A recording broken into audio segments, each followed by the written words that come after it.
Hello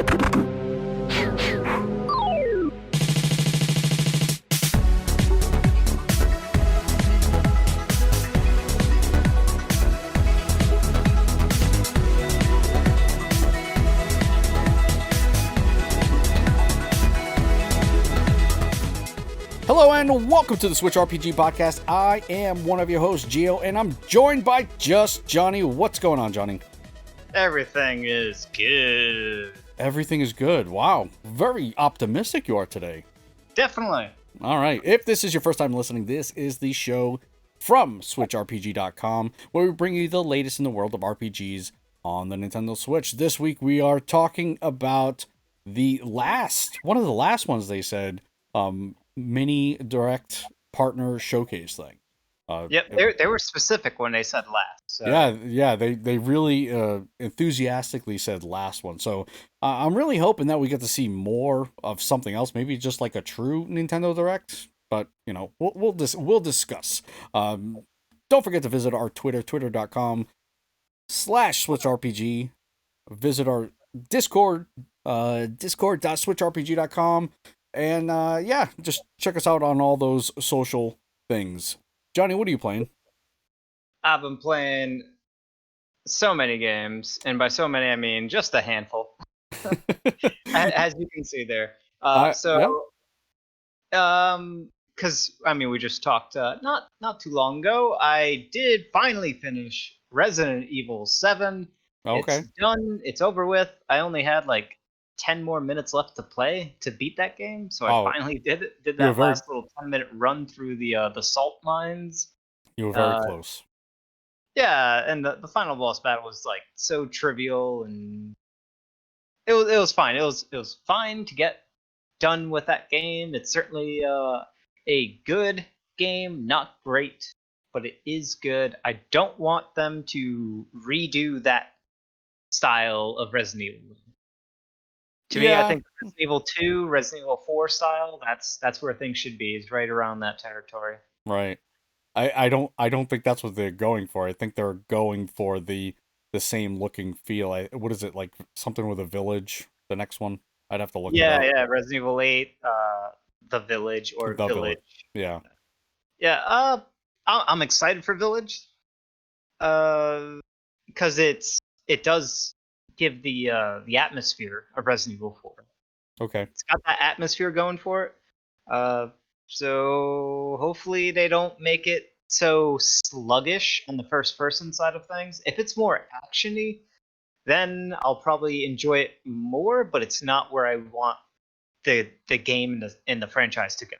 Okay. So, but the fact that if they're just dabbling in this just to prevent staleness for the series, then that's fine by me.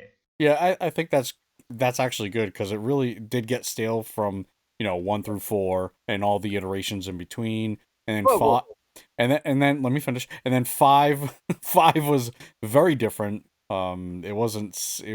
I don't know. It was very different. 5. You got 4 was the different one.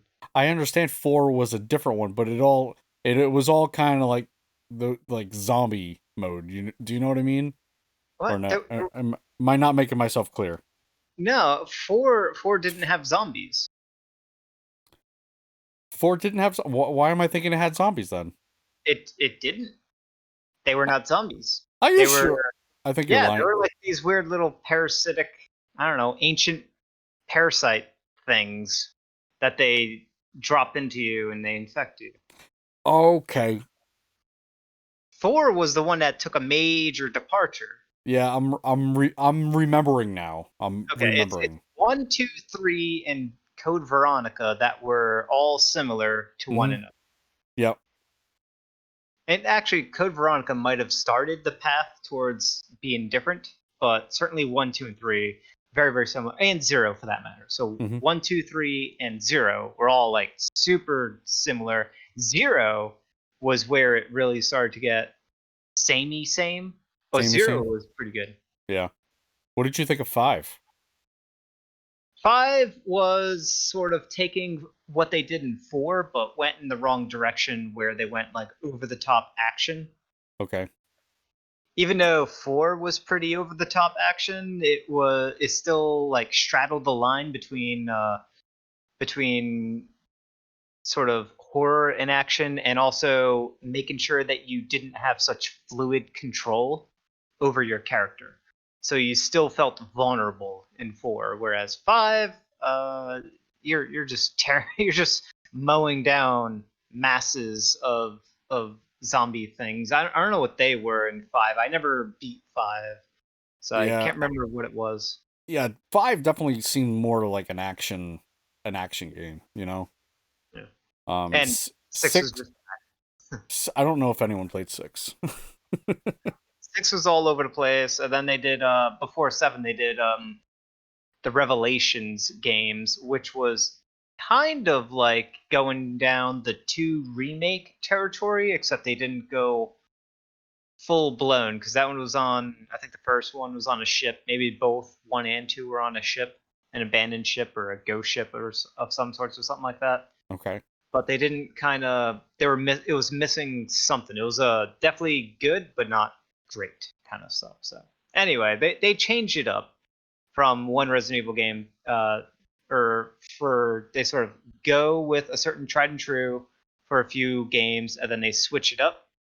And we're in the newest iteration of the switch up, but they're also remaking the older games in the Right. Resident Evil 2 remake style.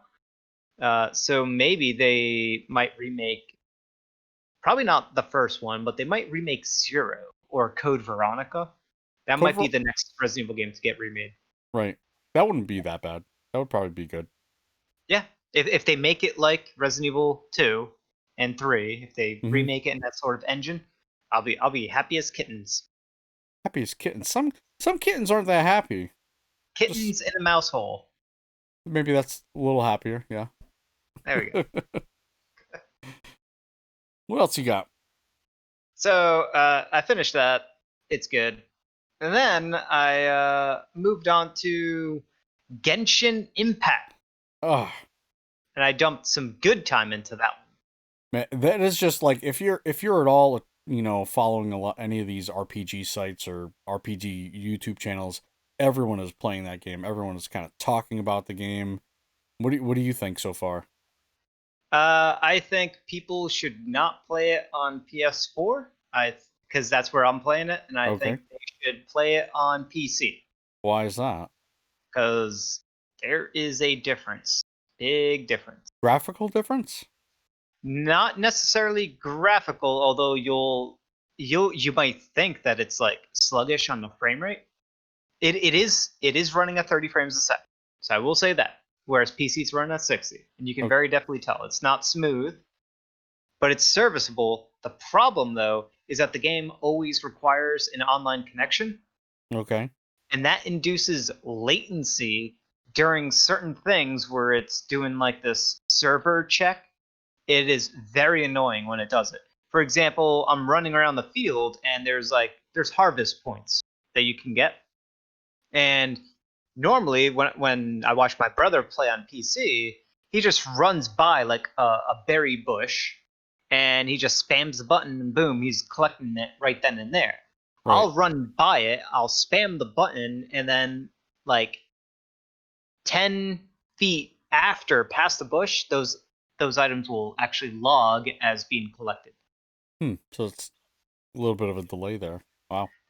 There is a and it's kind of a significant delay. It's significant enough. It's not like super bad because I did play it for a decent number of hours, but it's there. It's very annoying, and there's also delay in other things, some like frame stuttery type stuff, which I think could be from the network requirements, the networking sort of latency requirements, Hmm. or from something else. I'm not entirely sure, but like drops, for example, will have that. So whenever you kill an enemy, and if that enemy may or may not drop stuff, there'll be a delay on what they drop and what it may be. And then when you pick up those items, there'll be a delay in that. Also on like opening chests, there'll be a delay before the items actually like spew out of the chest. There'll be a Right. slight delay. We're talking like half a second to a second. It's like kind of small, but it's very noticeable. Right.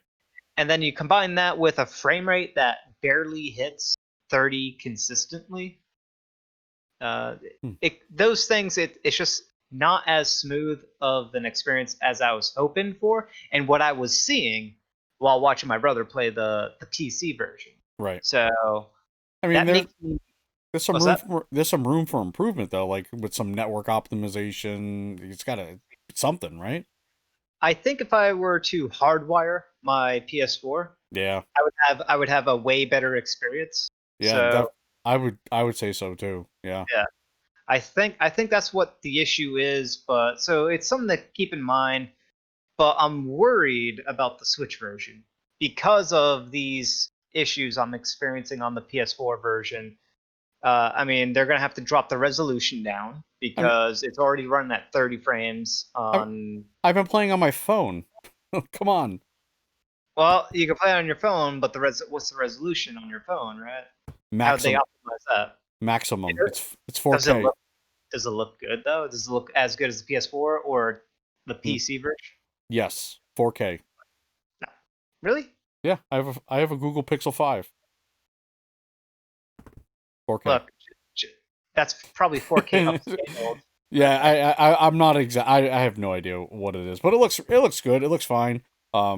For a mobile game, it's not the best experience to be honest, but Well, if it isn't the graphical sort of horsepower that's needed, then it is my worst fear, which is the networking, because the yeah, Switch doesn't have the best of networking either.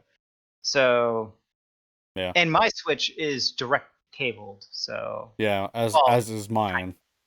yeah. So I'm worried about it, and while playing the game, I liked what I played. It's just not a game for me. Okay. It's The story is light. I don't like the characters. It's just very tropey, anime tropey, Mm-hmm. in none of the good ways. And by good ways, I mean I've played all those stereotypes so many times before. The cutesy characters, the characters who you don't expect, how you expect to behave in one way, but they actually behave in this other way. But in that other way, they're also being very tropey and stereotypical. Like I've experienced them all. So, and just because that they're doing those things, and then the story that they're giving you it's not special. No. It's very fantasy. It's very out there, but there's no meaning to it. It's not like a dark story. It's a very lighthearted story.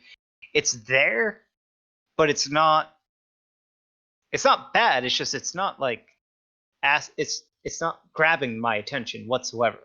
Okay. Well, I will say just maybe not a game for you, and Yeah, that's what I'm thinking.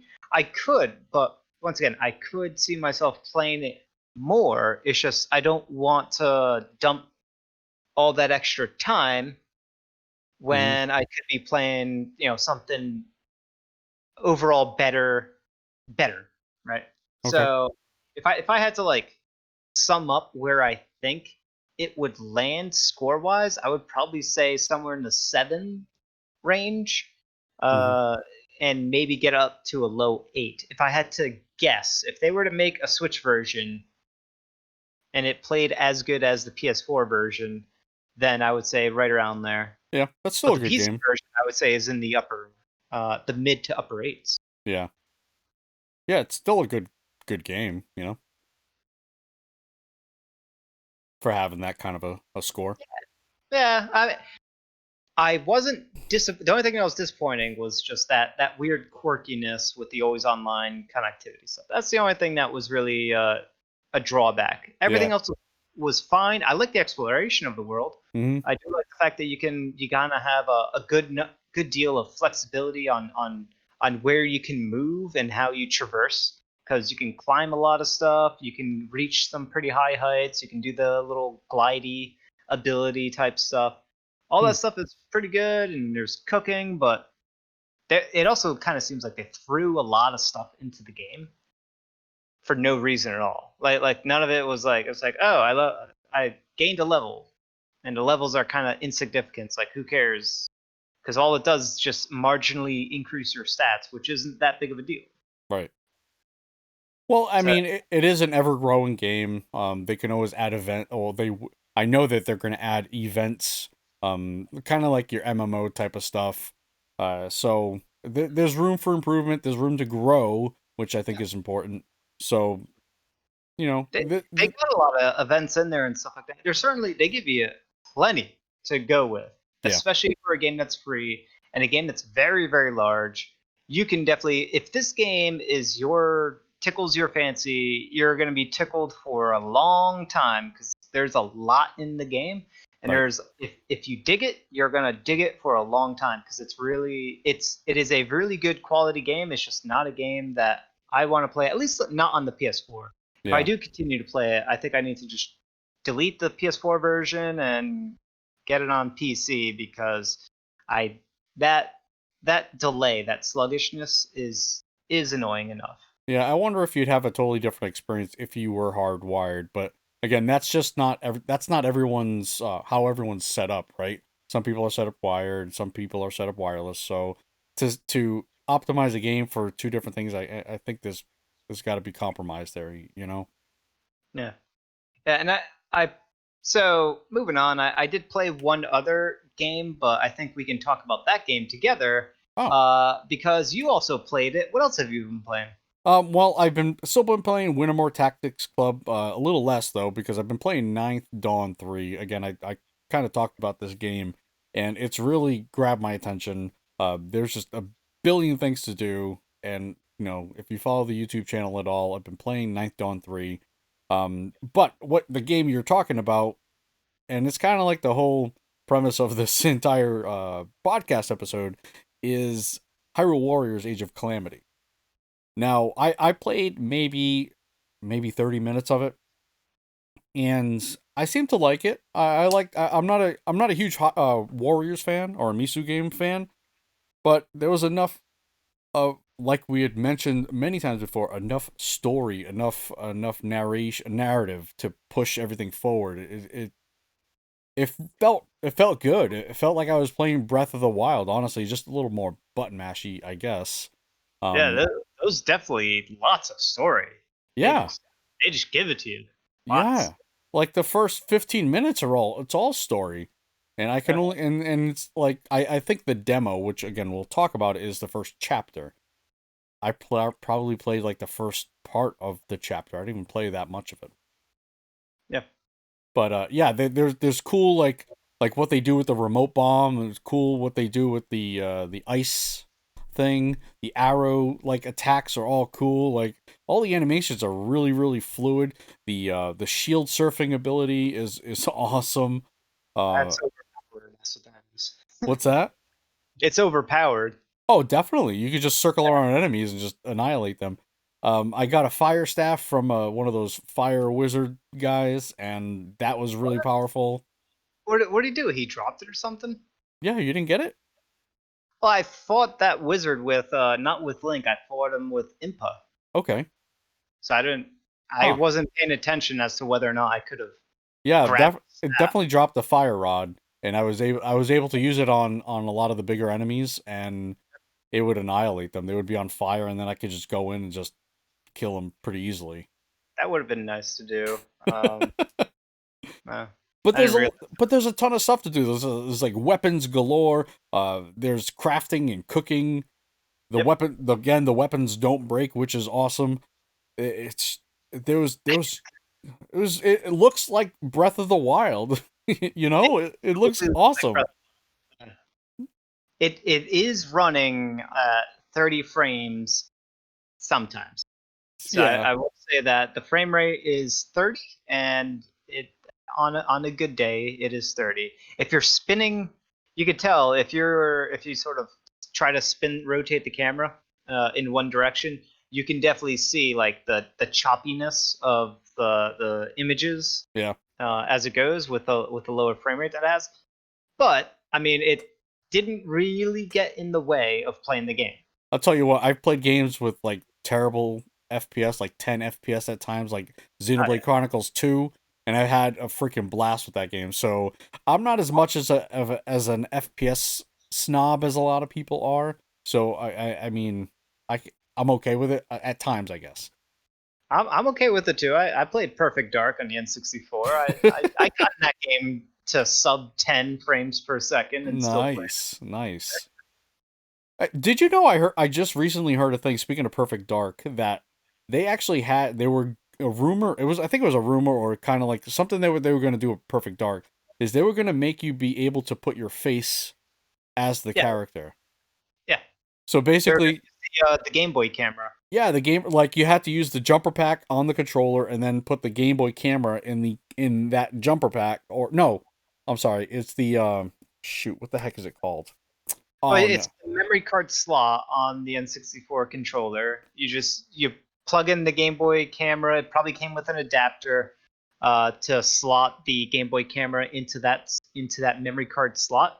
But Yeah, yeah, yeah, yeah. I forget what that intermediate piece was, but yeah, that you would just take your picture and then you could be in the game, which is really interesting for a game that old that they were gonna do that that they long actually ago did anyway. have it in there. It was in there as a feature, but then they removed it because they were probably afraid of all the newsy, tipper gory type stuff where, oh, someone took a picture of their, I don't know, of their teacher or of their whatever Yeah, person, and now they're shooting them, right? Like yeah. Columbine. Didn't Columbine happen right around that time frame? I'm not entirely sure, but yeah, I guess I could see where that would go bad, but I think Well, also like private parts. That's a thing. that would never happen. That would never happen. But yeah, back to Age of Calamity. I think we're in for a real treat, and I mean, I think everyone's really excited for it. So really Well, cool. yeah, yeah. I'm excited. This story, just the amount of story, surprised me. The one thing I didn't like though, I don't know if you noticed, but I did not care for Link's voice acting. Wait, Link's voice acting. What do you mean? Well, the The grunts and the oh, yaw. okay. Ah, You know, eh, he, huh. yeah, whatever. That's all right. I mean, there were a couple of times where I wasn't just like, I guess I was just in an awkward area where the camera just had problems, didn't know what the heck to do. But other than that, just running from point to point, killing bokoblins, it's gonna be fun. Yep, yeah. Gonna be fun. Um, eh, You, you didn't watch the trailer on that, did you? the trailer, no. I And you did say watched I'm trying to stay away from story stuff. Um, like I watched it while I was at work, and I just kind of just did something while that was going on, but it was okay, still on.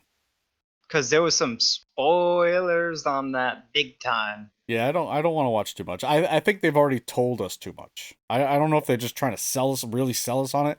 Guys, we are sold on it. Just Yeah, wait for the game to come out. definitely sold on it. Yeah. All right, cool. All right, some new game announcements. We have Arkham Horror. Mother's Embrace brings interactive board games to the Nintendo Switch, and all sorts of other consoles. Let's see here. This is actually a board game. I've never played it, but let's see here. I've played it. Ark Arkham Horror.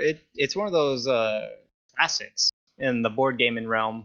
Okay. It's yeah. This is not an unknown game that's board game that's been, and there's been a few board games, but this is not an unknown one. People who are in the board gaming sphere, they're very familiar with Arkham Horror. They've played it.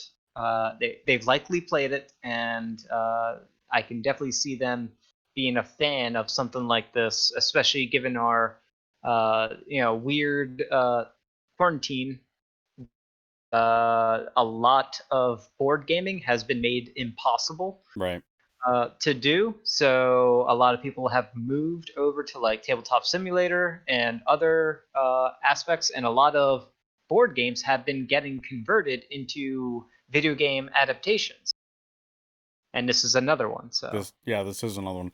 This is set to come out in 2021, and they already have a price on it for $20. But let me just read a small snippet here. This is on RPGFan.com. So, Asmodee Digital and Artifact Studio have announced that a new game based on the iconic board game Arkham Horror Mother's Embrace, previously announced as Mansions of Madness Mother's Embrace is a tactical, squad based interactive adventure that combines RPG combat with exploration and investigative elements. Players can choose from 12 different characters from the Arkham Horror universe and set about uncovering the Lovecraftian terrors that lie in wait, battling for their survival and sanity.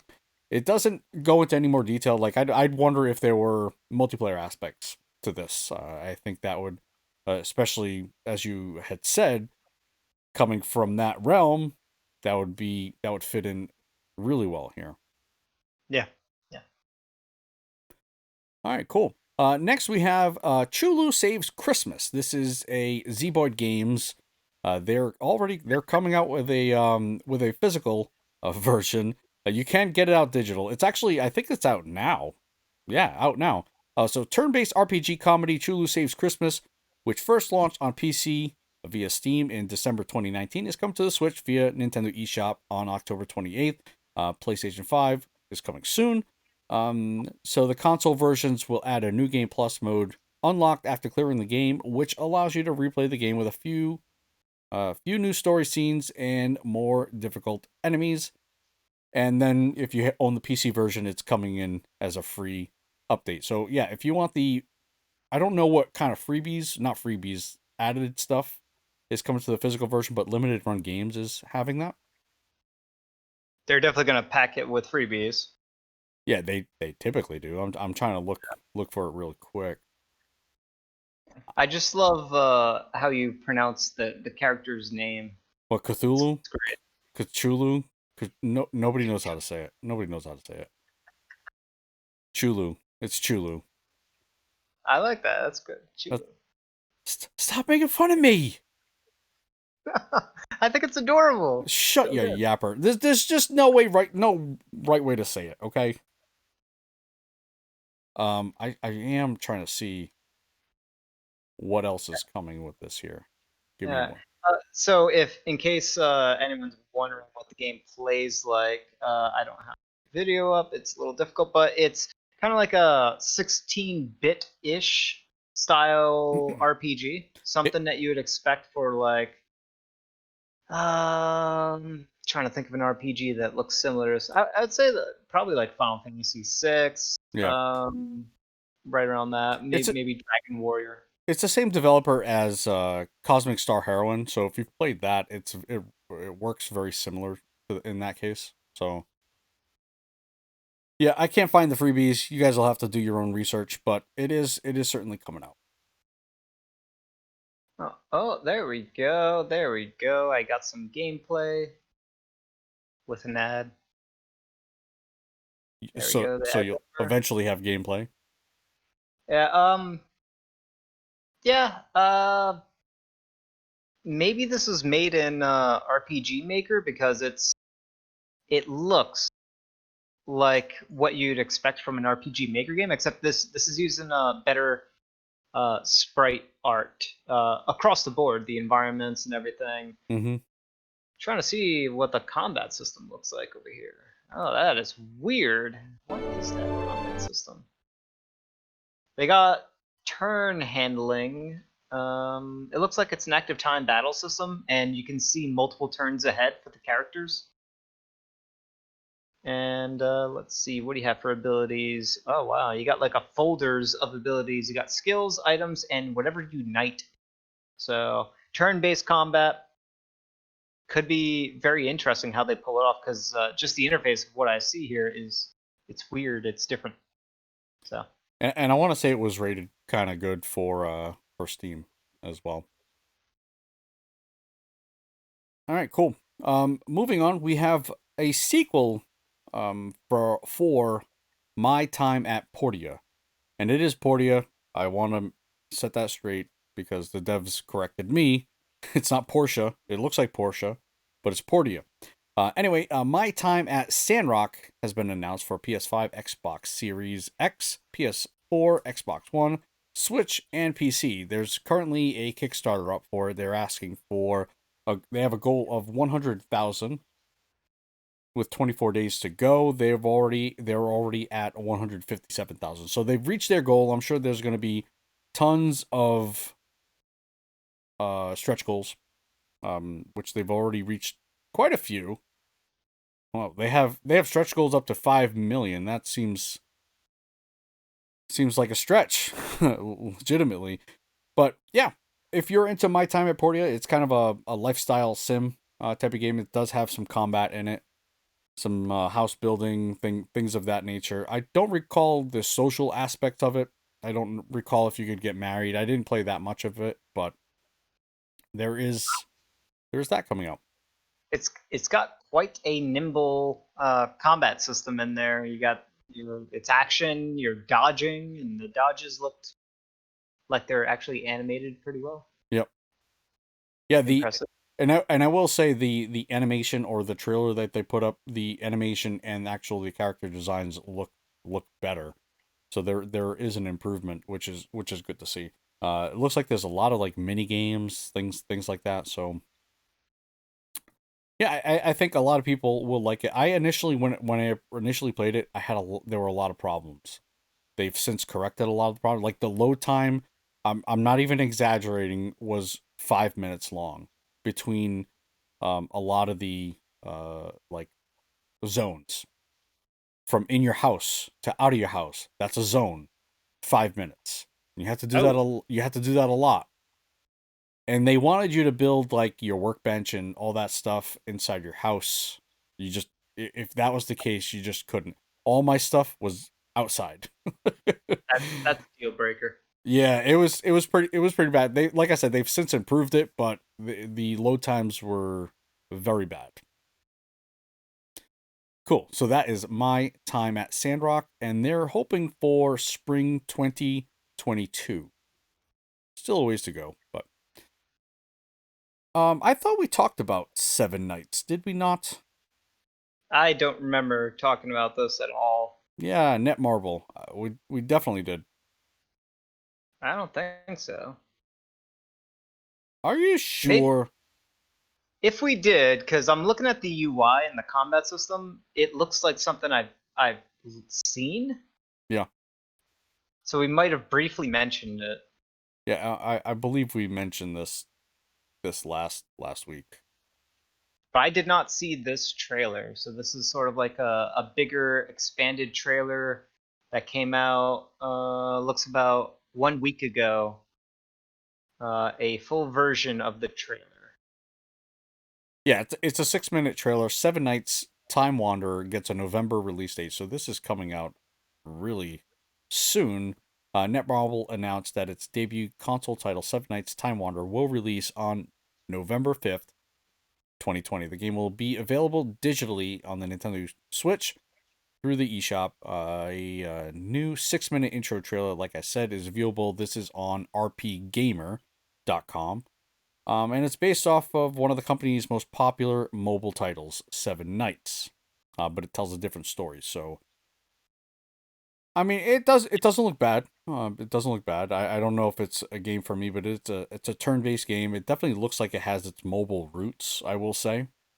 It's clearly a mobile title, ported to the Switch. Yeah. But it looks. I mean, it's got good art. It's got decent enough animations, and some of the animations can look really good. So it looks all right. It's not a game for me though. It kind of doesn't look like it's gonna have an. It doesn't look like it's gonna have an interesting story that's unique. It kind of seems like it's keeping things safe and doing paint by numbers type stuff. Yeah. I could see that. I could see that. But that is coming out in November. Cool. That is all the new game announcements. We are going to go over some of the upcoming RPGs. We typically save that for the end of the episode, but we're changing things up a little bit. So today is the 28th, so we'll go up to the 4th with RPGs. So, what do we have? We have Chulu Saves Christmas, as we've said. Oceanhorn 2 has also been released. Wonderblade. Now, you had mentioned Wonderblade. Wonderblade comes out October 29th. Let's just read a little description. Oh my god! The princess was captured by villainous maniac again. What are you waiting for? Grab your weapon and free the princess, save the world. talk about paint by numbers. You really do not know what's waiting for you with all those sweet combos, killer finishing moves, and devastating magic abilities. The bad guys won't know what hit them. Don't forget to wear a costume to make you one of a kind adventurer. Oh man. Now you did mention it's got a good cohesive. This is before we started recording here. Yeah. It's got a good cohesive kind Art of style. Yeah, art yeah. style. Yeah. The general sort of aesthetic is very the style of which everything is drawn. It's all hand drawn type stuff. It's well Mm-hmm. animated.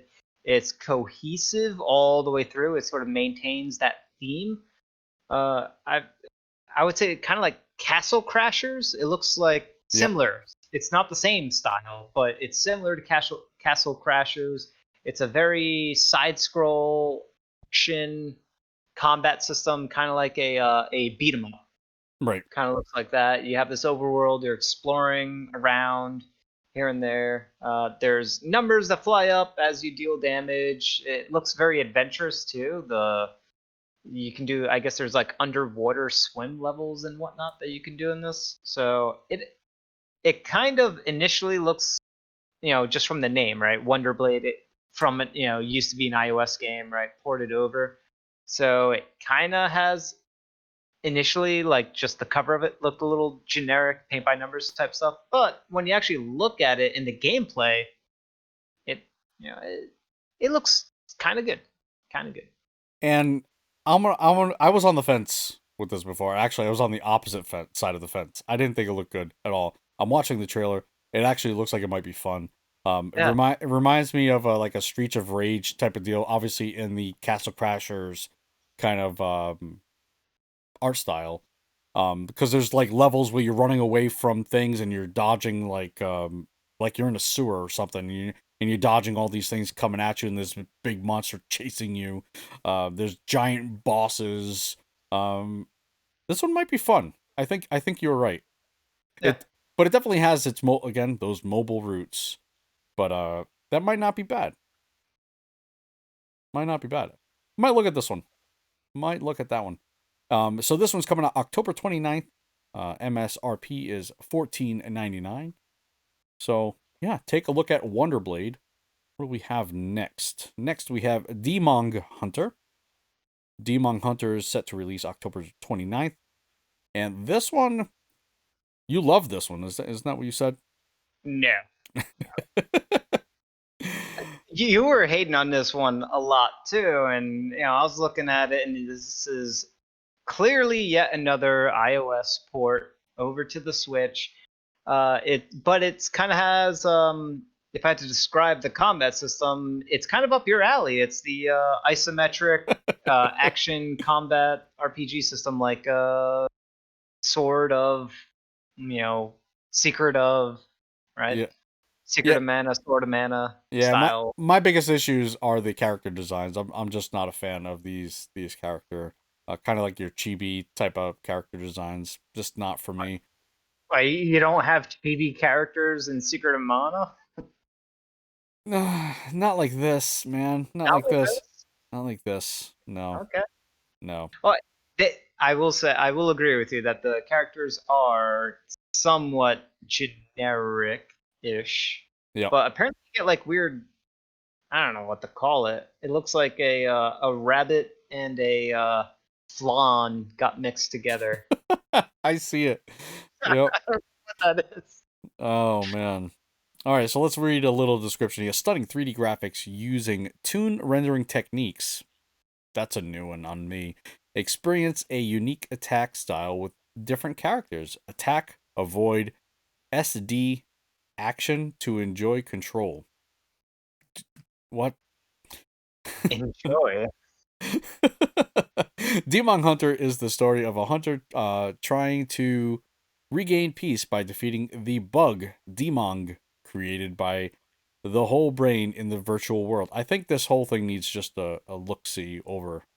We need to rewrite this description. This is coming from the eShop, so that's just Wow. there's some translation issues I think here. minimum effort required to get onto the Nintendo eShop, apparently. Yeah, yeah. I think it's more translation.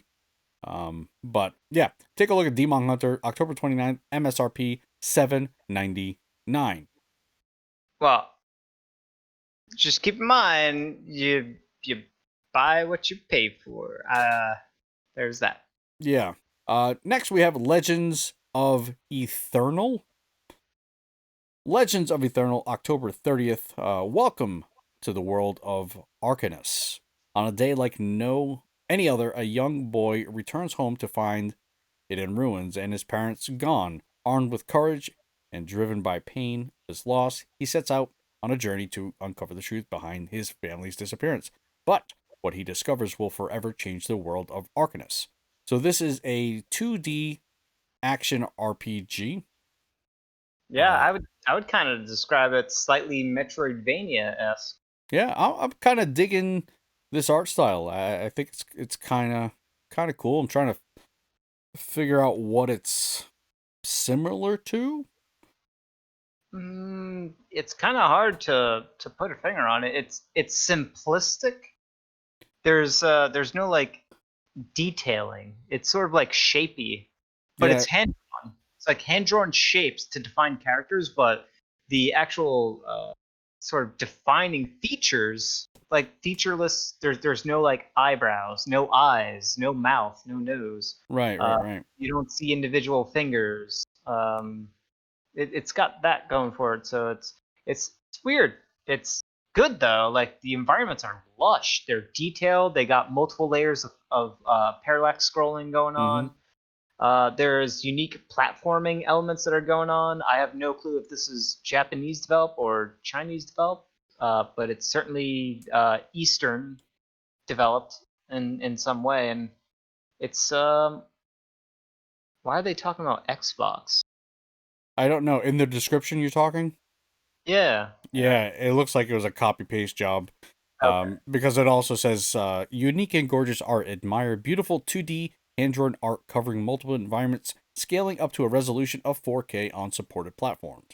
So this is definitely kind of a copy paste thing. But it's by Lucid Dream Studio, and they are where are they from? Publisher is Natsume.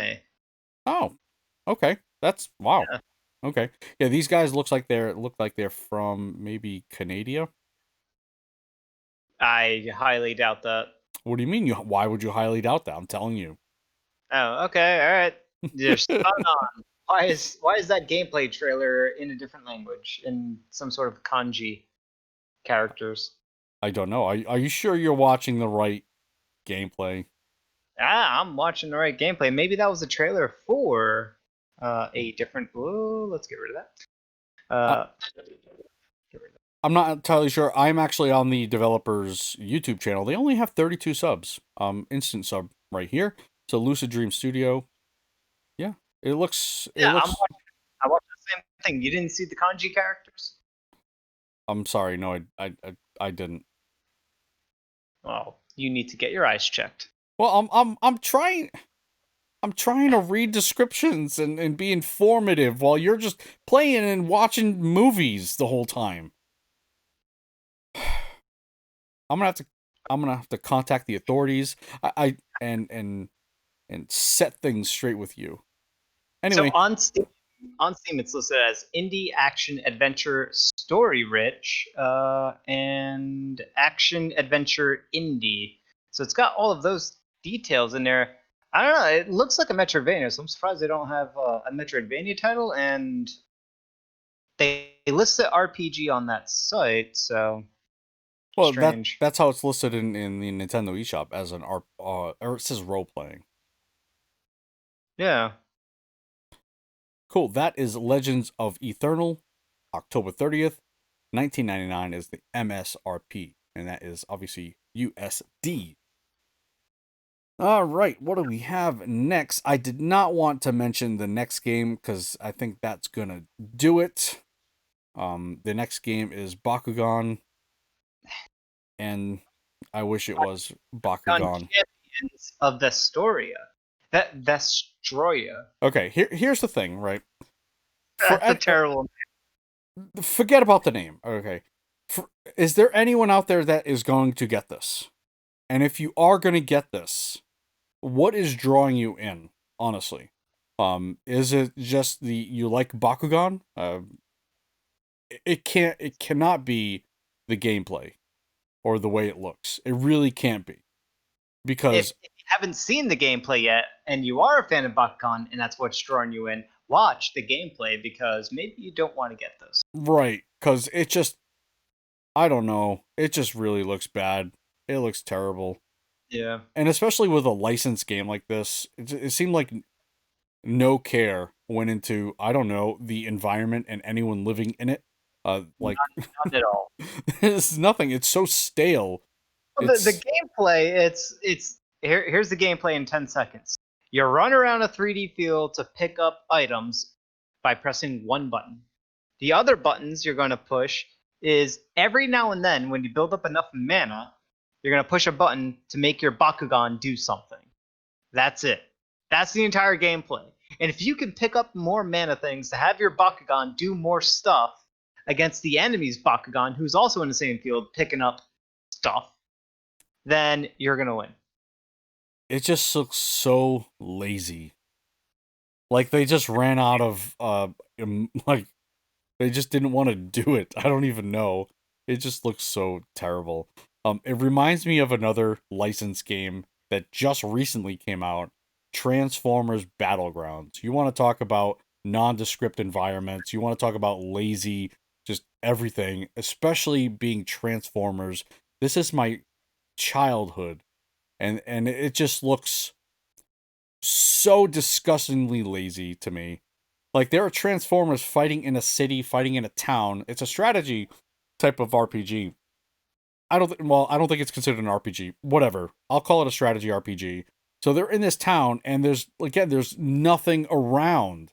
There's no like I don't know, people or like dust flying around. Give me like I don't know, a tumbleweed, something. Something. Man, Transformers, to do that franchise proper, it would make such an awesome action mech combat game. It Just awesome. obviously obviously, right? Like that's what they are. Why has that not happened yet I in the ways that we want them to be, right? I don't know. Oh man. It can even be a tactics based mech game. When I had heard that the Transformers was going to be kind of like this tactical strategy RPG type of thing, I'm like, that sounds freaking awesome. Watch the gameplay. Like the voice acting is the most it's very bad. It is so bad. And this isn't animation, right? Originally, like you want to hit on I don't know, animation in your game, you want to hit on voice acting in your game, you want to hit on anything else that has to do with like a cartoon or an anime. Oh, terrible. Absolutely terrible. So lazy. I think we struck a nerve. Oh man. Like my love for Transformers just is way too much for these guys. Like I don't I'm not going to cry. You're going to cry. Oh, we should have mentioned this in it's not a new game announcement. It's in our rundown here. We knew this was coming. They just announced a release date for it. Haven launches December 3rd for PS5, Xbox Series, Xbox One, PC, and 2021 for the Switch. Haven, I like the look of this game. I think they're doing really cool stuff with it. It's a kind of I think it's a is it a brother sister story? Um I don't think it's brother sister. They're holding hands and flying around. It might be like I think they're a couple. they're a thing, they're an item. I think that yeah, I think Okay, it's what boyfriend girlfriend, whatever it is. husband wife. Okay.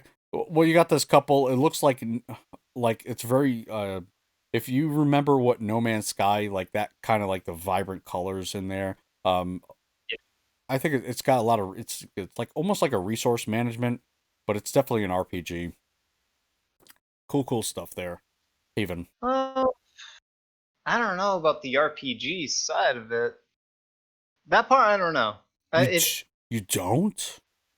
I I I don't know. It's hard to tell with I mean, this trailer is a story trailer, Yeah, so yeah. just watching that alone is kind of hard to tell. But it looks good. Oh wow, here's a no, that's a different game. Well, I'll read the Steam description.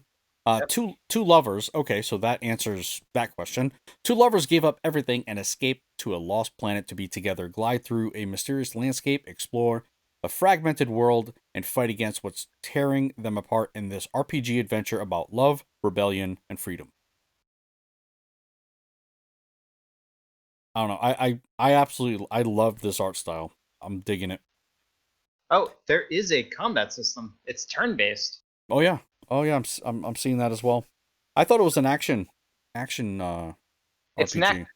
active time though. It looks Okay. like you build up, and then you can hit a button to do your attacks. Gotcha. I guess you have to sync it too. So I guess there's the combination of the couple. You have to sort of move together in unison. There's a lot of interaction stuff. It's very story heavy. It's about their relationship seemingly. So this is it looks good. It Yeah. it looks like it's going to be a thing that want a more people that want a more story heavy and what's the word for it? Intimate Intimate. story between two characters. Yeah. Yeah. Yeah, definitely looks interesting. All right. Today we had a Nintendo Mini Direct. As they said, it was the last one of 2020. So I'm really hoping that we get something else. I mean, we're at the beginnings of November, I guess we'll say. And a couple months, I think that's enough to maybe have a regular Nintendo Direct for something. I mean, I don't think we'll have 2020 release days or games that will release in 2020. Yeah. Well, what they said is that this is this is going to be the last partner direct. Right. Right. So I think we're certainly going to get an indie direct, Okay. and I think there is a good chance that we'll get a full-fledged Nintendo direct, which we haven't gotten since when? When was the last major one? It is when they did Pikmin, wasn't it? Was that a major one? Or was that a mini one? It might have been mini. I have no idea. We were all expecting a mini. I mean, a regular one for E3 time. We never got one then. Yeah. But anyway, So yeah, it was a pretty substantial stuff. Not it was good. It wasn't as good as I think the last one, but it was a good one. yeah, it was definitely good, and it came out of nowhere too. It just dropped. Yeah, it was just a shadow drop. Yeah. I'm okay with that. I don't mind that. I because I hate the announcement and then you got to wait like the next day or whatever. But the first game there was Bravely Default. They went into they got a lot of response for from the survey that they had sent out for their demo, and then they went into a little bit more story stuff. They went into some other other job types. One of which I'll have to pull up a thing here. I don't see it here. One was a gambler. Oh man, what was the other one? The asterisk bearer. Da-da-dum. That's right. Yeah, Gambler and Bard. Oh, it was actually a few. It was a Vanguard. I think we already had. It was a Yeah. Bard and the Gambler and the Beastmaster. Did we already know about the Beastmaster? No, we didn't. I can't remember, but they did say that you can kind of like in how you can summon partners or allies in Octopath. Right. That's what or even what was that class called in Octopath where you could actually summon a beast Well, to yeah. help. Um, Oh, you don't summon a beast. The beast just does a special attack. I'm trying to think of what character that was. It was a particular character, was it not? Yeah, it was the lady that was from the hunting village. Yeah, I can't remember her name. The hunter lady. But anyway, yeah, we were introduced to the Bard, the Beastmaster, and the Gambler, and the Vanguard. I'm pretty sure that we already knew that Vanguard existed, Yeah. but this is kind of like your pet paladin type of character, white mage. They have a few more, so they're gonna quickly. I'm at the part in the trailer where they talk about certain characters and what their class is. So let Yep. me just. All right. So let's see. Seth. So they got a scholar, mercenary, Yep. princess. Okay, that's not their classes. Never mind. Okay. So yeah, there was a lot that was discussed here. I think it might even look better. The footage that we saw, it looked better than what the demo was. So Yep. there may be some improvement there. I'm not entirely sure. But like I said, some of the jobs that can be acquired at the Vanguard, White Mage, Bard, and Beastmaster, and Gambler. The Gambler had like an interesting mechanic. Like, um, I think the skill or spell or whatever it was called Live or Die, and like a kind of like a roulette wheel came up, and then it landed on the skull, and the Bard died. So essentially, like you killed yourself. I guess you had like a 50-50 chance of killing yourself or something. So it's really kind of interesting in how the Gambler. There's a lot of RNG in the Gambler. But the Bard, I've always been interested in Bard type characters, so I think that one will probably be fun. Buffing and debuffing. Basically, that's the first thing I think of when I think of Bard. I don't know what you think of, but that's kind of how they're like a battlefield manager. I agree with that. Yeah, they exactly as I said. Battlefield manager. I am not a fan of gamblers. I That's a I lot of RNG, right?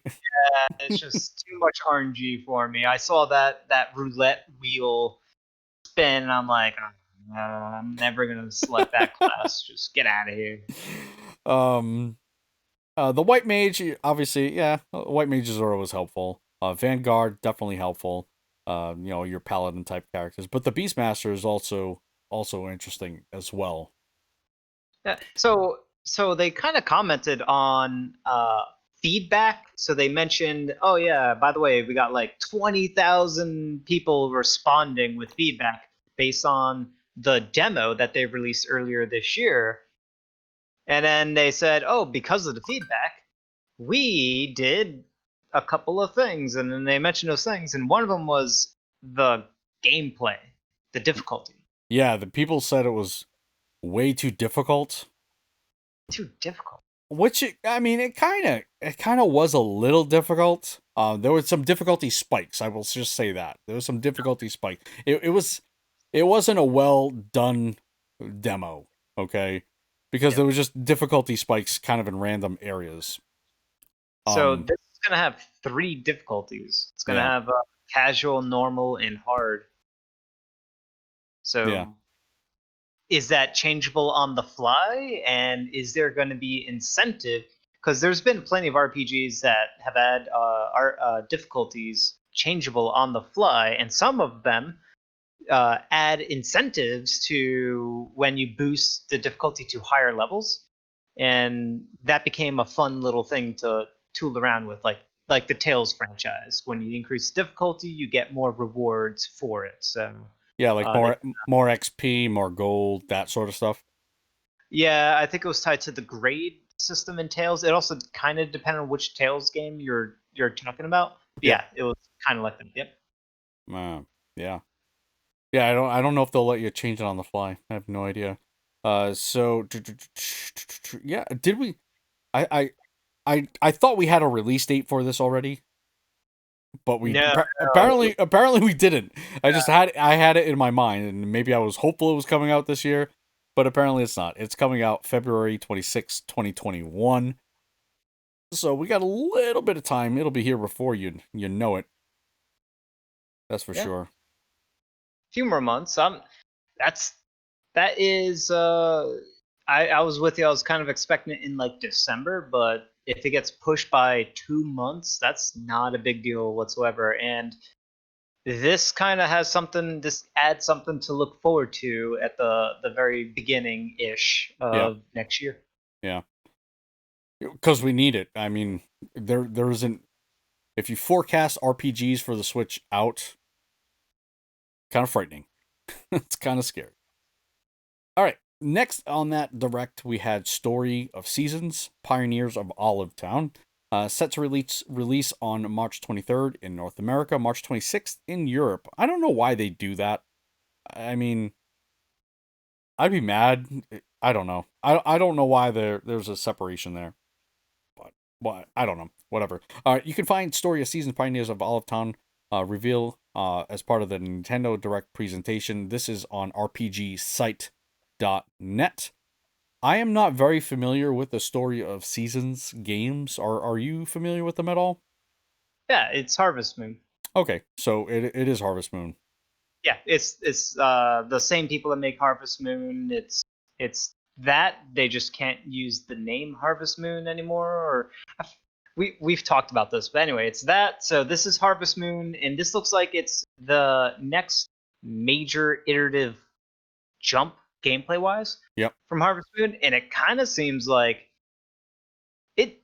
The stuff that they're showing here is kind of a big deal because they got some stuff. Now it's a step back from games like Stardew Valley, but What do you mean it's a step back? Stardew Valley has just so many different things that you can do, but Okay. it also has the dungeon delving combat side of stuff. Oh, gotcha. Yep. Where Harvest Moon never had combat. There might have been one or two offshoots of Harvest Moon, but it's never been about combat whatsoever. If it even had it, it was all about farm management, town role playing, going around town, doing the selling of stuff, and enhancing your home and your housing area. But this one, if I had to say, it's sort of taking all the things that Harvest Moon did, and it's going in the direction of Animal Crossing. That's what it looks like to me. It looks like there's a lot of Animal Crossing stuff that they added into this in a kind of exciting way. Yeah, I definitely noticed that Animal Crossing intermingling. Yeah, there you can decorate your. I don't know if it's just your farm area or if it's parts of the town or the larger part of the land itself. I don't know if this is open world-ish or if your farm is its own zone and then you have to, when you go to town, that's a different zone. Right. Those things I don't know, but well, what they do show off is that, yeah, you're decorating your environment. That's something they do not do really in the Harvest Moon game. That's an Animal Crossing thing. Right. I gotta tell you though, I'm looking at some of these screenshots and I watched it, right? And I'm just like, oh man, I'm just getting tired just watching this work. Like this is work to me. Like I just don't find these types of games enjoyable.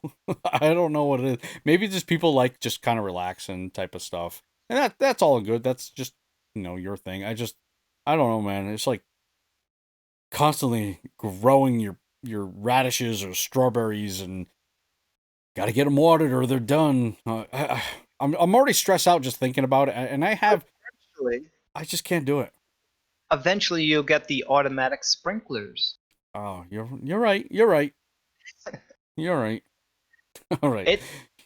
I'm excited for it because it looks like a very good direction for the game, for the people that made the original Harvest Moon, and they're finally the engine actually looks like it looks good, and it looks like Mm-hmm. it runs well. That's the most important part. It looks like it Right. runs well enough.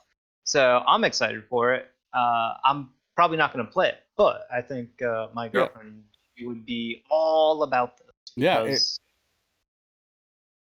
It looks good for those people. yeah, Them people. I would enjoy this if I didn't already get my fill of Harvest Moon gameplay with previous Harvest Moon games and with Stardew Valley. So Right. I would have been all excited about it. This Also, I played Animal Crossing earlier this year, so Yep. I've played too many of these games too recently. So It's too much, and it's too much work. It's way too much work. All right, we also had more stuff from Immortals Phoenix Rising. I mean, like they just continue to pound you with all this stuff, and I wish publishers and devs would just stop this. They just knock you over the head with this stuff. you skipped a game. No, I didn't. What? You did. What game? Yeah. So just before they talked about that, they talked about the what's it called? Oh yes. Well, they The didn't sur- talk about it. This was actually in the Japanese version. No, it's not. Room Factory 5? No, that's No. not it. Then what are we talking about? We're talking survive and thrive in a post-apocalyptic future. Oh, you stink. I'm going by guys. He's not going by the list, okay? I'm going by the order of the direct. This is madness. This is Are we not? abs. I thought we were following that order to the T, and now You we know have deviated. you know what? This is your show. Go ahead. Go ahead. What do you want? Go ahead. I'm just going to mention this game. Uh, what's it called? It's called, let's see here, Surviving the Aftermath.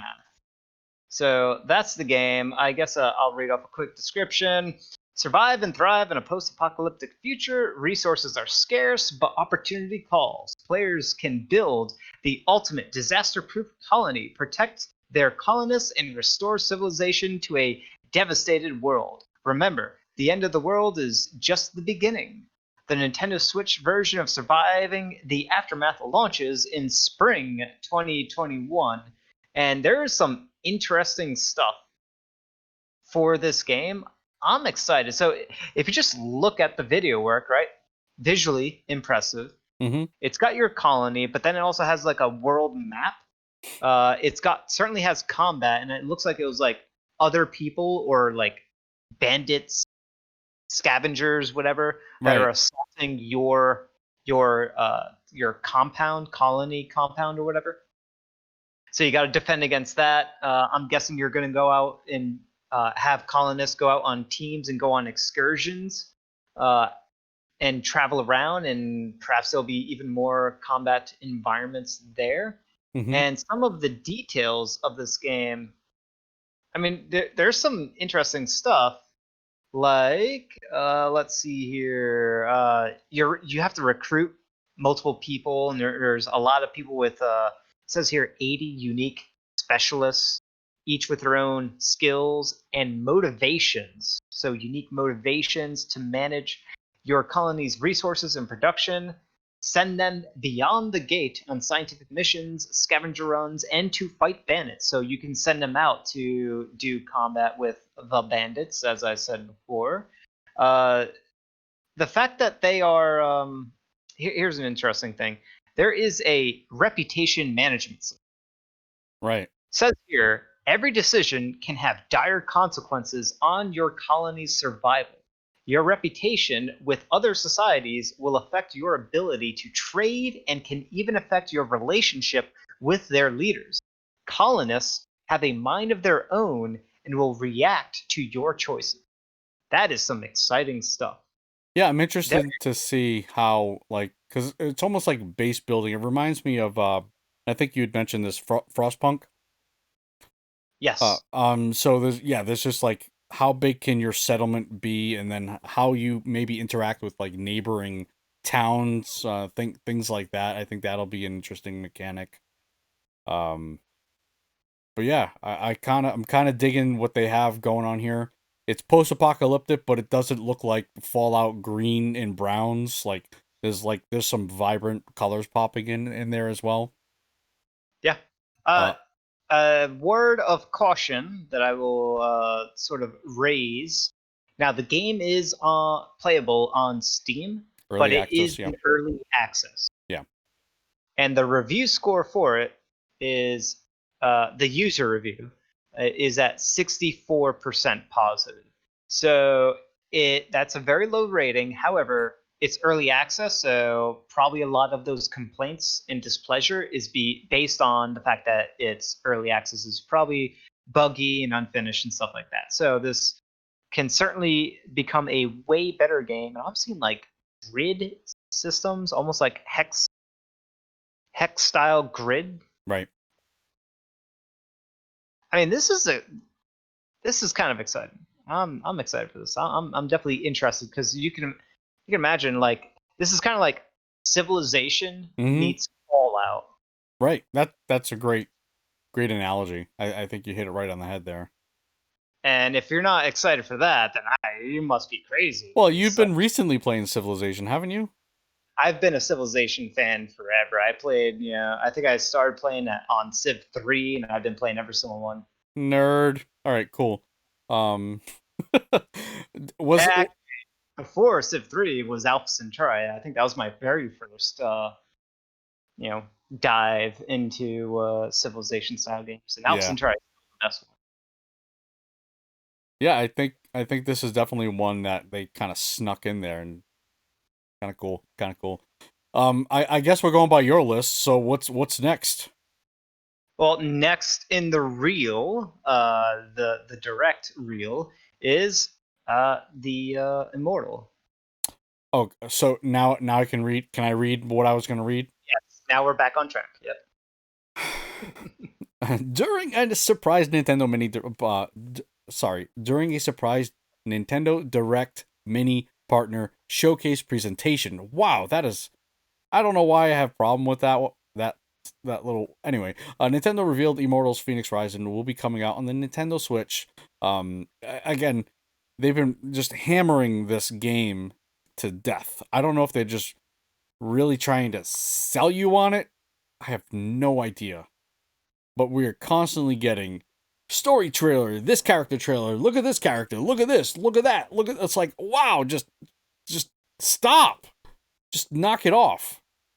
Well, one big thing that they mention here is that they have a. It seems like they focused on the weapons they use in the combat system, Mm-hmm. and there's only three weapons. There's a sword, an axe, and your bow. And I like that. I like it. You got your heavy weapon, you got your versatile, balance sort of can do everything Swiss Army knife sword, and then you got your ranged, bow stuff. Right. And just those three weapon types, I like that Yeah, and because it gives you very clear, usable sort of, you know, move sets and stuff like that. Yeah. right, and they had mentioned that you can switch in mid combo to create these crazy combinations. There was one thing where it looks like they was trying to solve a puzzle using the axe or I'm sorry, using the bow, and they were kind of trailing the arrow into like these little circles. So it was kind of like you were moving the arrow in mid flight, which was kind of cool. I did see you saw a lot of the leveling up, so you can looks like you can level up or not level up, but change your mount and maybe just change a few things on your mount. Like they were all different skill sets for your each those three weapon types, which was kind of cool. So it seems like there's a lot of customization there. There was a lot Oh, of go yeah. ahead. And you got different armors that you can grab, and the armors themselves will not only will they look it looks gorgeous. Like they got some cool looking armors, but they'll have different abilities on the armors. Like I'm reading one right now that says 21% chance to triple stamina gained on hit. Hmm. So and that one has I guess it gets another ability. I don't know. It says 4, so I guess you can level up armor. Interesting. Anyway, it's got that. The one thing I'm a little scared of is on that sort of freeze frame I have, all the way in the very top of the screen to the right, they got 1, 2, 3, 4, 5, 6, 7, 8 different resources. Different, Yeah. like, what is that? Well, maybe like it looks like there. Say the gems. There's a yellow, a blue, a red, and a purple. And an orange. Oh, yeah, but I don't know what the orange is. It looks like it might be something that's separate. Yeah, it might be. But maybe those four gems going to something different. Like your gold gems are used for, I don't know, leveling up your axe or your sword, and then one is used. I don't know. I have Uh, no idea. all those different currencies just have me. I just hope they're not currency. That's what I'm hoping. Yeah, yeah. I don't. I of all the things, like they don't discuss that. But yeah, it's coming out December 3rd. So I'm actually am interested in this game. I just wish they would just stop. The game is so good looking. Yeah. Just you don't like the name, right? I don't think anybody likes the name. Nah, no one likes the name. Name's terrible. Yeah, I wish they would have stuck with what they had, Gods and Monsters. They could take all they need to do to make the name good. They got 3 different words in there. Remove one word, any word you want, and it will have an awesome title. This That's immortal, literally all you have to do. yeah, Immortals Rising. Bingo, done. Phoenix Rising. Immortals Phoenix. No, that doesn't work. Right? Still, I don't Rising know. Phoenix. Rising Phoenix. Something. I mean, just remove one word and it's great.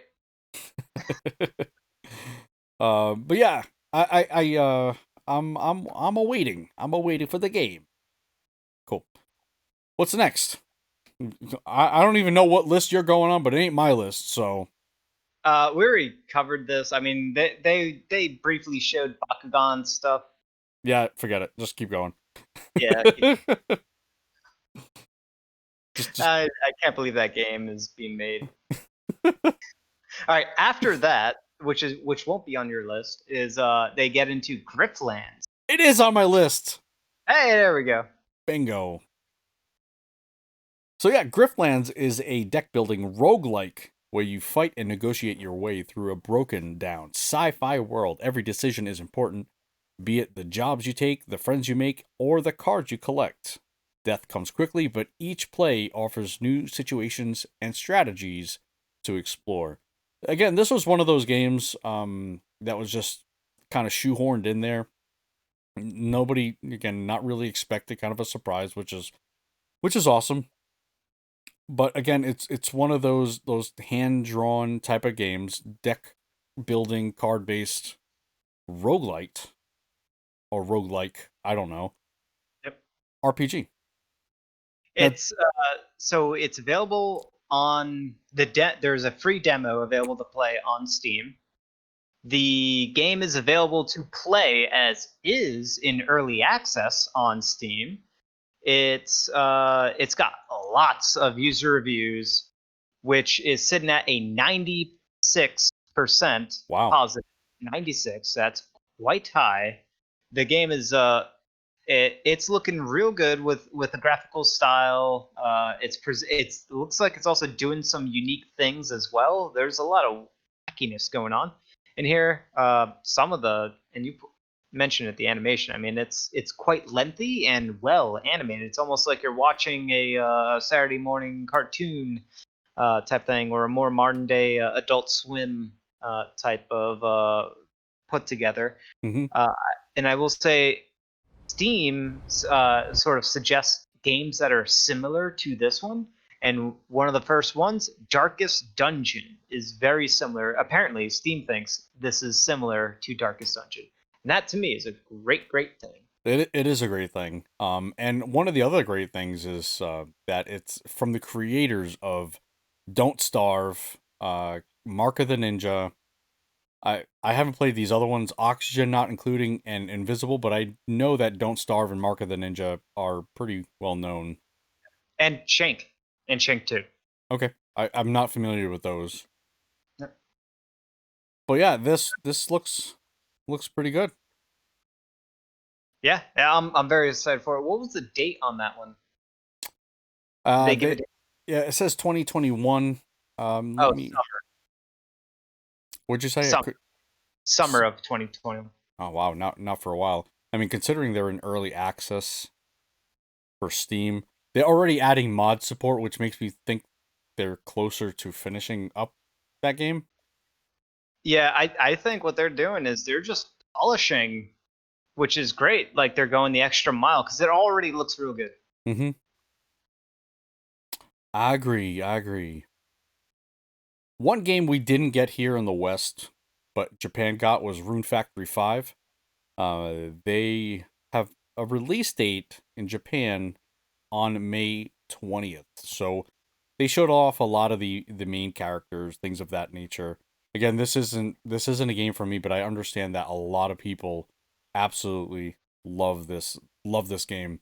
And I will tell you that I think the animation, the character design, the environment, I think it all looks kind of okay.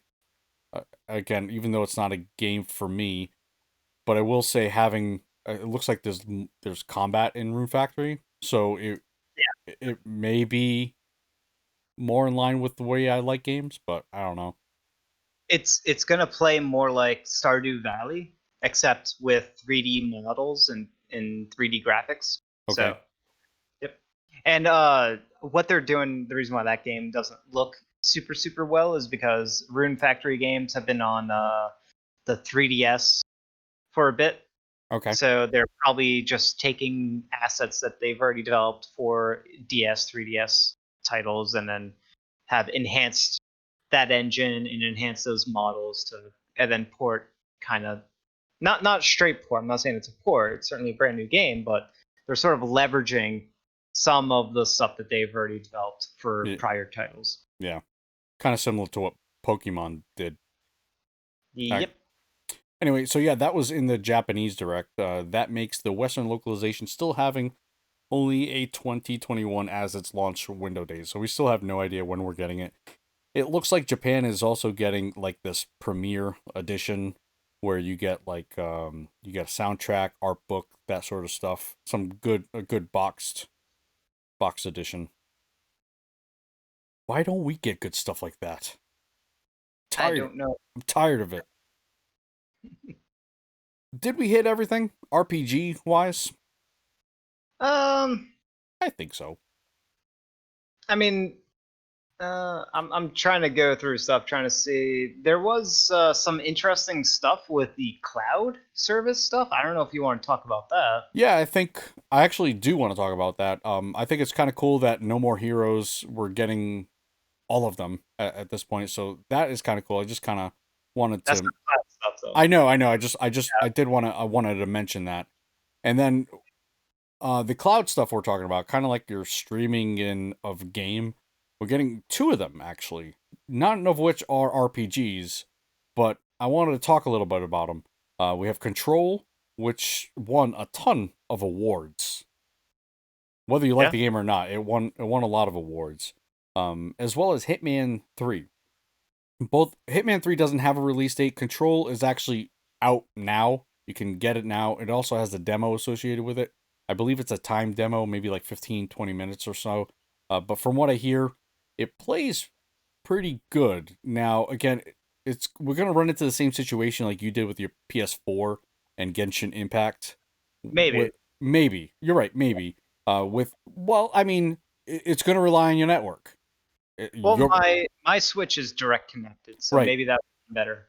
Right. So for people who aren't directly connected or maybe yeah, or just playing handheld, like how is that affected? I don't know. Yep. And not everybody's internet is created equal, which always concerns me with stuff like this. So if you are going to get into these streaming type of games, you're going to want to make sure you have you either I would say hardwired ultimately. But make sure you have a decent enough, Wi-Fi connection, good throughput, all that stuff. Yeah, I'll follow up because I'm definitely gonna. I downloaded the cloud client, so I'll definitely follow up with my sort of gameplay session of the demo and let you guys know how well that goes.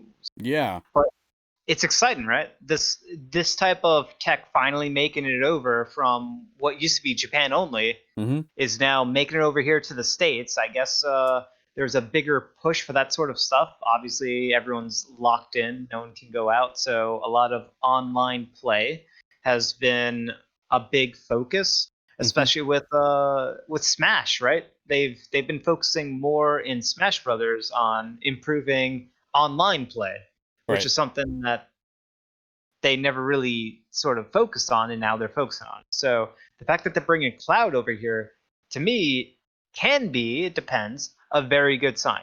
I just hope that this cloud, these games that are cloud available, are, I mean, with Control, maybe that one's probably way too performance intensive because it's a very good looking game. Mm-hmm. They're doing some very high tech graphical rendering stuff in that game, and by having it stream on the cloud, we're not going to take as big of a hit in graphical fidelity than we would have if they ever were able to get this game running on the Switch natively. Right. So that's a good trade off. I just hope that this isn't a trade off that's being made because we won't get a Switch Pro. That's my only concern. Yeah, I would much rather have a Switch Pro over streaming in of cloud-based games. Yep. I did see that there were options for performance mode or graphical mode. There were two different modes, and the difference between them wasn't really much as in terms of what control had to offer. Again, I'm just going off of what people said on Twitter. So does this is this gonna open the door to like bigger titles? Like off the top of my head, I'm thinking, all right, I didn't get to play Final Fantasy VII Remake. Am I gonna get to be able to play it now? That might be a thing. I mean, That this opens up a huge door. right. Huge door. Like will third parties now be into this, and like if it works, right? I just what I'm always I just don't want it to limit the audience, right? Because like I had mentioned before, it's going to depend on your Wi-Fi. Like if you have a terrible connection, how does it handle that? Well, like if I go outside and try and play this game, how is it going to handle that? But I'm still attached to my Wi-Fi. How are things going to work? Well, I mean, if you're in a situation where you don't have good, reliable internet, well, then yeah, definitely don't get this, and bite the bullet and either get a PC or get a PS4, PS5, Whatever. Xbox One series, whatever it is, to do it. I mean, that's where you're gonna have to do it. And if your internet isn't all that great, well, you're probably saving money to Yeah. some degree. And that extra money that you're saving, just buy a beefier console, Yeah. right? And run it natively. Yeah. But And go ahead. yeah, well, I forgot what I was gonna say. So go ahead. My apologies. Well, I was gonna say like the other consoles, you can't take them outside, right? So I mean, you're essentially playing it like the other consoles. So, I mean, there really isn't a difference there, right? I don't know. Well, how well would this run in handheld if you're at a good Wi-Fi spot? That's another concern too, right? The Um, cloud service. you're gonna test this out, right?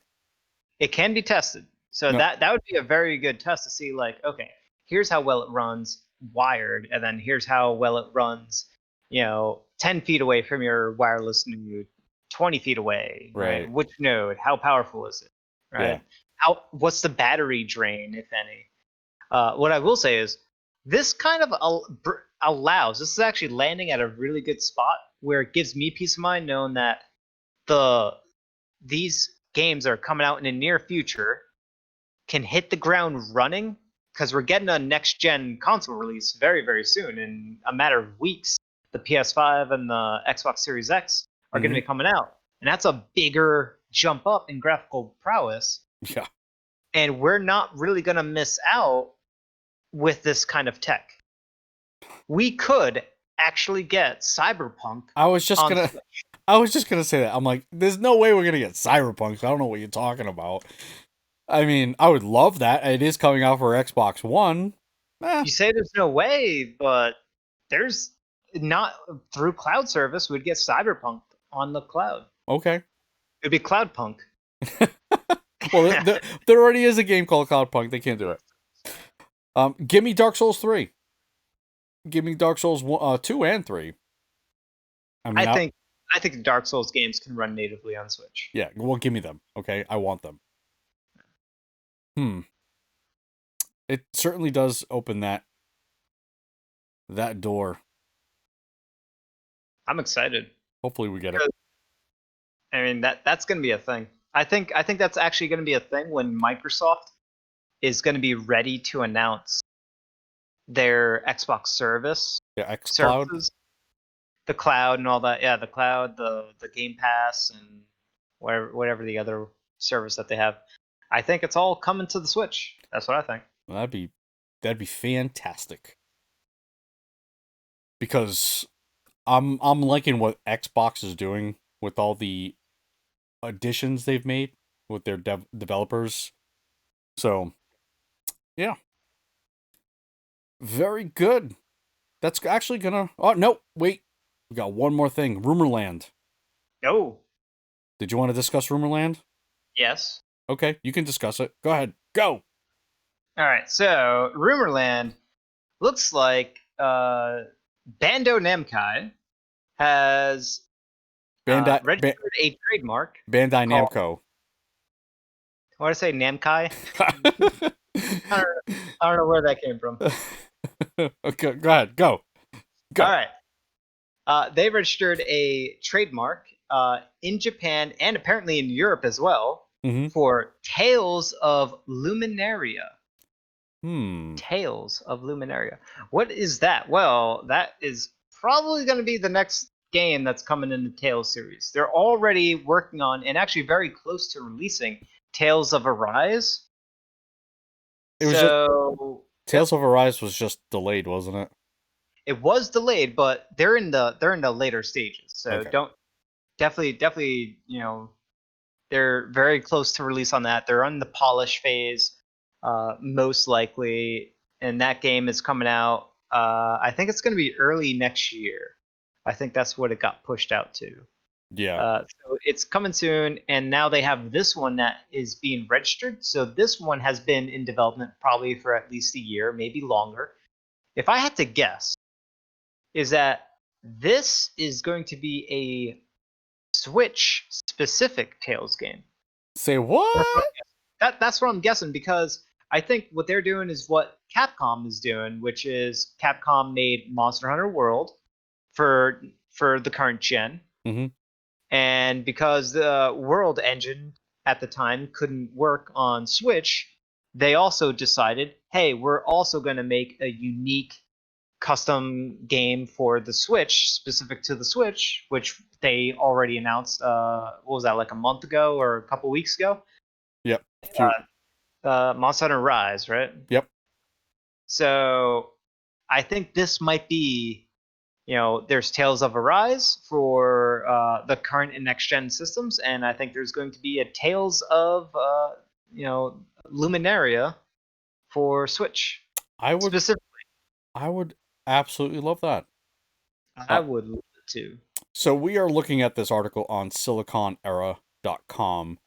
And they do bring up an example of Bandai Namco putting these trademarks out there.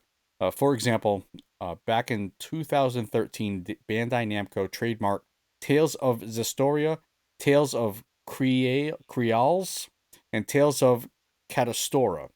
But only one of them actually ended up being something, and that was Tales of Zestoria or Zestiria. Well, they changed the name. It was Zestiria. Right.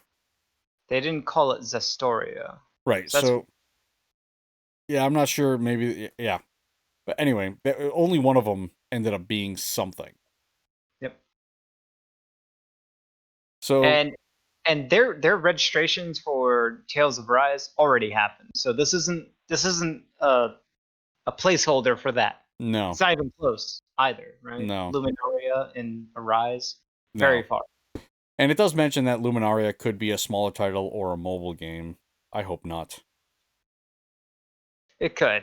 That's also a thing that they're known to do. So that it also could be one of the non-main shoot Tales games because they do that a lot, where they do like these spin-off titles. So it Yeah. could be one of those as well. Hope. Hopefully, it's a legitimate Tales game because there hasn't been a legitimate Tales game on a Nintendo platform for quite some time. The last one that came here and was in Japan only. The last one was Tales of Symphonia 2, Well, I didn't. believe. What was the other one we just got for the Switch? Jeez, what Oh, that is right. Yeah, what yeah. the heck is it called? That's Vesperia. There you go. And Ah, that initially was an Xbox exclusive. Then it turned into a PlayStation title, and then we got it as well. and that game, by the way, is awesome. Yeah, yeah. It's just I got to get back into it though. I don't know. I wasn't sold on the combat. That was my biggest problem with that game. I couldn't get a handle on it. I don't know what it was, but It's it's not the best Tales combat game, but it is because they kind of slowed it down a bit because they wanted to attract a newer audience hmm because they were bringing it to the Xbox. So They weren't the Xbox. They felt like the Xbox people weren't quite up to snuff on JRPGs, which they weren't. No, too busy playing Halo. But we may be hearing more of this, and hopefully we will. It says here that the Tales of Festival 2020 event will take place March 6th through 7th in 2021. So maybe we'll get some information on that. Maybe we'll get some more information on Tales of Arise. They'll be like, oh, it's gonna be on a cloud service, and you guys can play it. Oh, that'd be so fantastic! Don't get my hopes up like that. That would be awesome too. It's one of those games. Yeah, bring it over as well. I mean, I'm not gonna care because I'm getting Tales of Arise no matter what. It's gonna be on PS4, so I'll get it on PS4. If it's on PC, I'll probably get it on PC above all things. But if it comes to the Switch, if there's any hope that it comes to the Switch, that's where I'm getting it. You gotta see how it runs. You gotta see how these cloud things go. Yeah, that's true. All right, and that's going to wrap up today's episode of the Switch RPG podcast. Thank you so much for listening. And remember, if you have any questions or comments, please email us at podcast@switchrpg.com, or you can get a hold of us on Twitter. I'm at the Nerd Basement. You have Punk the Studios over there, and just Jonny. If you listen on that, please give us a rating and review. We want to climb up them charts on the platform, so your support there would be amazing. And finally, remember, you can head over to switchrpg.com for all your RPG needs on the Nintendo Switch. Until next time, goodbye.